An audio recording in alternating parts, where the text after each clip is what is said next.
If you're coming to Iceland to see the Northern Lights, then this video is for you. In this video, I'll tell you what to wear and a little bit on how the forecast works. No fluff or anything like that, just straight to the point. So let's get to it. But alright, let's talk about what you need to wear and why. Here's the situation. You'll be standing out there in the open, clear skies, so it's probably gonna be very cold. And it might be windy as well. And on top of that, the weather can change very fast. And standing still in 0 degrees Celsius or below for a long time can get very cold. So long story short, wear all your layers. But what should those layers be? Let's start with the base layers.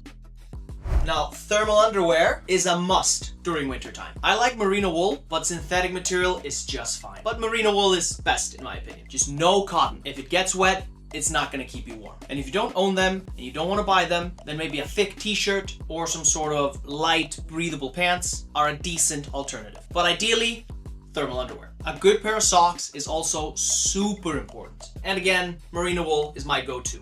But you know, wool is totally fine, synthetic material is totally fine as well. And as long as they're thick or medium thick, that's what's most important. Now, for mid layers, you have a few options. And I'll start with the option that I'd go for, which is a fleece sweater. Warm, breathable, and it dries fast. A wool sweater is a totally acceptable option as well. If you don't own a wool sweater or a fleece sweater, then you can go for a hoodie or a sweater from a sports brand. The reason why I say from a sports brand is because they tend to breathe a bit better. But ideally, you wear the fleece. The key for the mid layer is that it keeps you warm and breathes well. Now for the legs, you can go for fleece lined leggings or sweatpants. It's up to you really. I usually just wear my thermals, and if it's super windy or very cold, then I'll put on the mid layer for my pants. But for the Northern Lights, yeah, definitely wear that extra mid layer. And finally, the outer layers.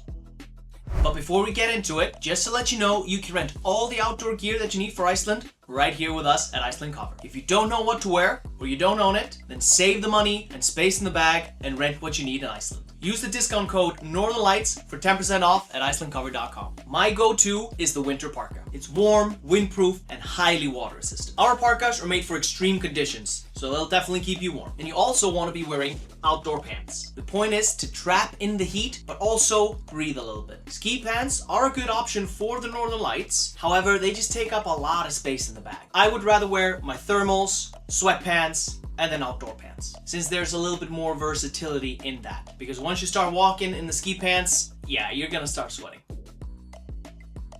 Now you want your boots to be able to trap in the heat. So trail runners might not be the best option. You want them to be thick and to be able to breathe. For example, if you're wearing Timberlands, then you'll probably get cold fast. Since they don't breathe at all, you'll start to sweat, and that sweat will make you cold. Now, this is probably gonna happen with most shoes, but it's not gonna be as extreme and it's not gonna happen as fast as with the Timberlands. And this is also wearing a good pair of socks is important. Now, wearing a thick pair of gloves is also very important. I would say mandatory. And don't go hunting for the Northern Lights without a beanie. And if you're super prone to cold, then a balaclava as well. But personally, I probably wouldn't wear one for the Northern Lights. And if you want to go one step further, then you can have hand and foot warmers as well. Now, for the most part, wearing base layers, a single mid layer, and a good outdoor layer is gonna be enough in most cases. However, if it's super cold or super windy, then feel free to wear an additional layer of mid layers on the pants, so sweatpants, and maybe a thin sweater underneath the fleece sweater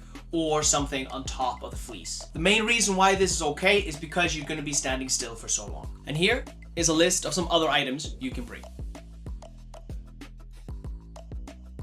And that's it for the clothes, but here's some information about the Northern Lights.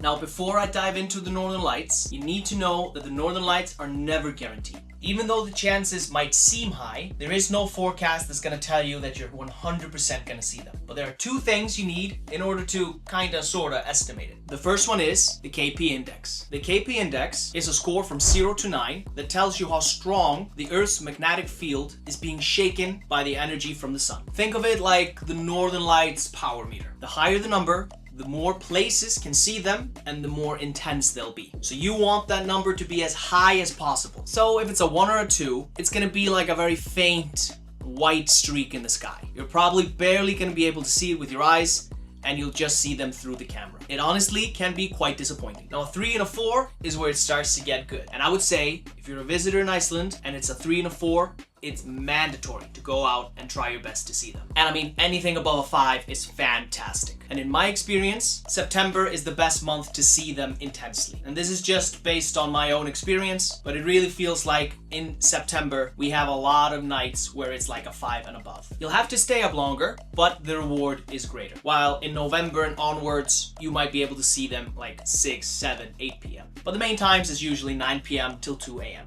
Okay, the KP index is saying it's a 6. Now I can definitely see them, right? Right?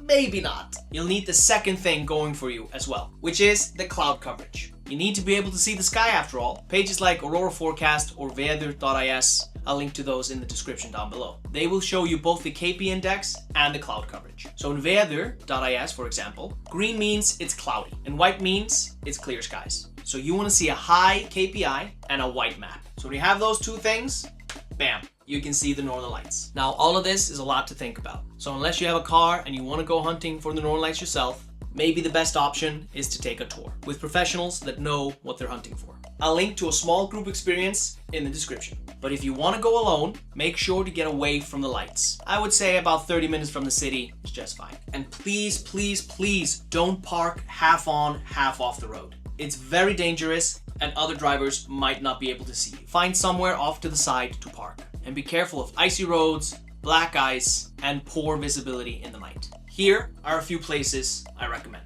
And that's it. I hope you have a better understanding of what you need to wear when you go hunting for the Northern Lights. And remember, you can rent all the outdoor gear that you need for Iceland with IcelandCover. Use the discount code Northern Lights for 10% off at IcelandCover.com. Well, that's it for this video. I'll see you in the next one.